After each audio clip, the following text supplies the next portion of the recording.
Salut à toutes et à tous, on se retrouve du coup aujourd'hui dans cette nouvelle vidéo pour tester ensemble la palette de chez Huda Beauty, donc c'est la palette Améthyste. Alors tout d'abord je commence par appliquer ma crème pour le visage, donc c'est une crème de chez Clinique, c'est la Moisturizing Surge.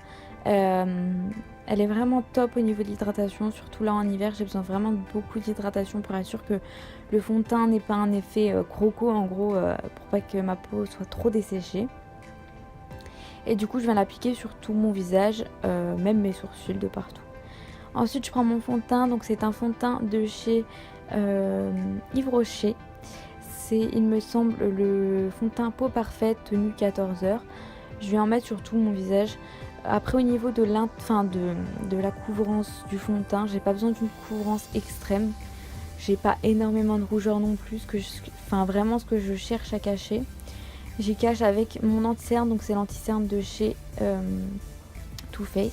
Donc voilà, je viens de mettre. Donc je viens mettre mon anti-cerne de chez Too Faced.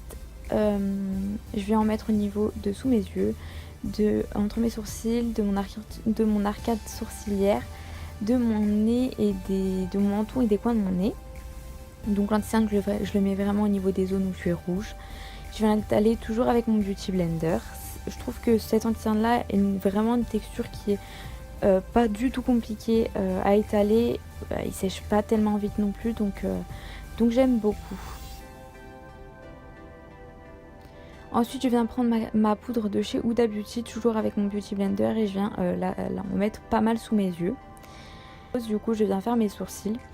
Au niveau de mes sourcils j'utilise une pommade de chez Kiko. Je viens d'abord faire l'extérieur de mon sourcil, donc la pointe, et ensuite je viens faire les contours de mon sourcil, et pour terminer je le remplis.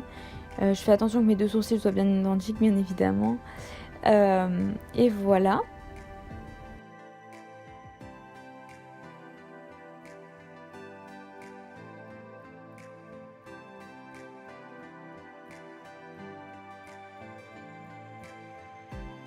Ensuite, vu que je n'aime pas que mes sourcils soient trop carrés et un effet trop strict, je viens prendre mon goupillon et les estomper un petit peu. Et je viens prendre un pinceau avec un petit peu de poudre pour en mettre sur mes paupières pour que le fard puisse bien accrocher toute la journée. Et je viens enlever mon baking et me poudrer tout mon visage, toujours avec la poudre de chez Huda Beauty. Ensuite je viens prendre dans ma palette Améthyste la couleur en bas à gauche. C'est la couleur la plus claire de la palette que je viens du coup utiliser pour faire le creux de ma paupière.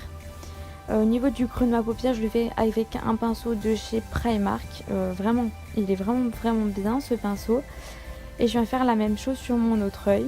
Donc je vais essayer d'intensifier de plus en plus pour avoir vraiment une couleur qui me plaît au niveau de ma première couleur.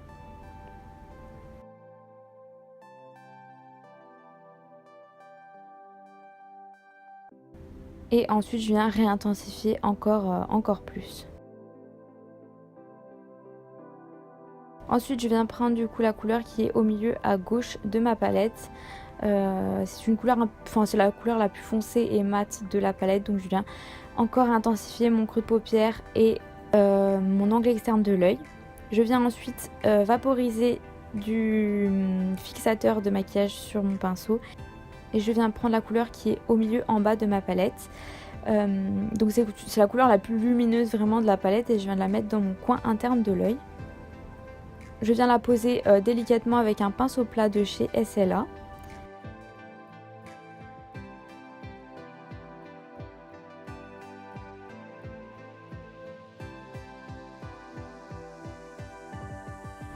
Et ensuite je prends la couleur qui est au milieu de ma palette, donc c'est une couleur violette mais avec des reflets bleus.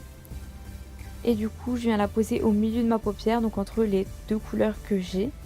Je viens faire en sorte de bien la fondre avec les autres couleurs. Et ensuite je viens la déposer aussi au niveau de mon ras de cils inférieur, au niveau du milieu. Et la couleur que j'ai utilisée dans mon coin externe de l'œil, je viens utiliser la même pour le bas. Ensuite je viens poser mon mascara, donc c'est un mascara de chez Kiko, c'est le mascara Maxi Brush. Vraiment top, il est parfait ce mascara.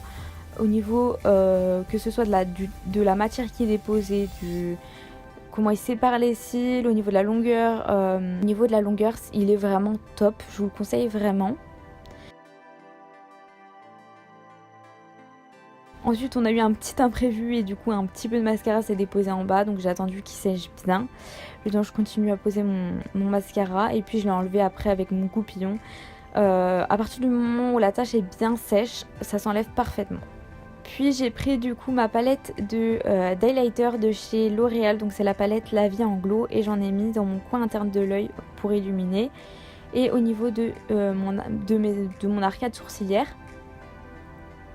J'ai ensuite mis du bronzer de chez Zao dans les creux de mes joues et au niveau du dessus de mon front aussi, enfin du haut de mon front aussi. Ça me permet vraiment de réchauffer mon teint, moi qui ai la peau plutôt pâle. Et ensuite je viens mettre mon blush de chez Kiko au niveau de mes pommettes. Bien évidemment je vais mettre du baume à lèvres avant de mettre mon crayon et mon rouge à lèvres. Donc mon crayon que je mets ensuite, c'est le crayon de chez Peggy Sage en teinte bois de rose ou rose des bois. Donc je viens faire le contour de mes lèvres et ensuite je viens bien remplir mes lèvres. Et ensuite je viens mettre mon rouge à lèvres assez glossy de chez Art Deco. Je le trouve pas mal parce qu'il est vraiment lumineux et c'est une teinte qui passe vraiment partout. Et pour finir je viens du coup fixer tout mon maquillage avec le fixateur Urban Decay, donc c'est le All Nighter. J'espère du coup que ce petit tuto vous a plu. S'il vous a plu, du coup je vous laisse vous abonner, mettre un j'aime et puis mettre la petite cloche pour être sûr de recevoir du coup toutes mes nouvelles vidéos. Voilà, à bientôt!